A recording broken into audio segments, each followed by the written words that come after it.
என் பேர் சங்கவி, ராமாபுரம், சென்னையிலேருந்து வரோம். ஆக்சுவலாக ரொம்ப இயர்ஸான வெயிட்டிங் இது. நிறைய அசிங்கம் அவமானம் பார்த்து இன்னைக்கு நான் விஜய் அப்படின்னு அந்த சொல்கிற பேரு கேட்கறதுக்காக இன்னைக்கு குழந்தையெல்லாம் விட்டு வீட்டில் வந்திருக்கோம். வரத்துக்குள்ளேயே ஒரு ரொம்ப வழி ஆகிட்டோம். இப்போ எங்கள்கிட்ட எந்த எக்ஸ்பெக்டேஷனும் இல்லை. அவர்கிட்ட வந்துட்டு எல்லாத்தையும் ஒப்படைச்சாச்சு. இனி அவர் என்ன பண்ணும்போது கரெக்டாக பண்ணுற நம்பிக்கை தமிழ்நாட்டு மக்களுக்கு ரொம்ப அதிகமாகவே இருக்குது. அவருக்காக என்ன வேணால் பண்ணுவோம், அவ்வளோதான். அது பயங்கர மாசா இருந்தது. அவர்கிட்ட அவர் பேச்சுக்கு நம்ம எதுவுமே சொல்லவே தேவையில்ல. அவர் பேச ஆரம்பிச்சாலே நம்ம அப்படியே பட்டுன்னு விழுந்துருவோம். எதுவுமே இல்லை. அவரை பார்த்தாச்சு அந்த இடத்துல, அவ்வளவுதான். இதுக்கு மேலே அவர் என்ன பண்ணுவாரோ கரெக்டா பண்ணிடுவாரு. லேடிஸ் சேஃப்டிக்கு கண்டிப்பா ஃபர்ஸ்ட் பண்ணுவாரு. ட்ரக்ஸ், ஆல்கஹால் அதெல்லாம் கம்ப்ளீட்டா ஸ்டாப் பண்ணுவாரு நம்புறோம்.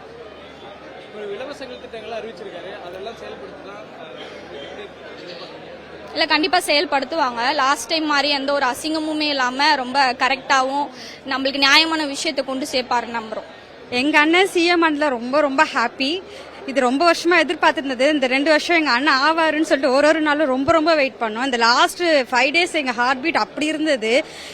அப்போன்ற மாதிரி கடைசியில இன்னைக்கு அவரோட குரல் கேட்கும்போது ரொம்ப ரொம்ப ஹாப்பியா இருக்கு.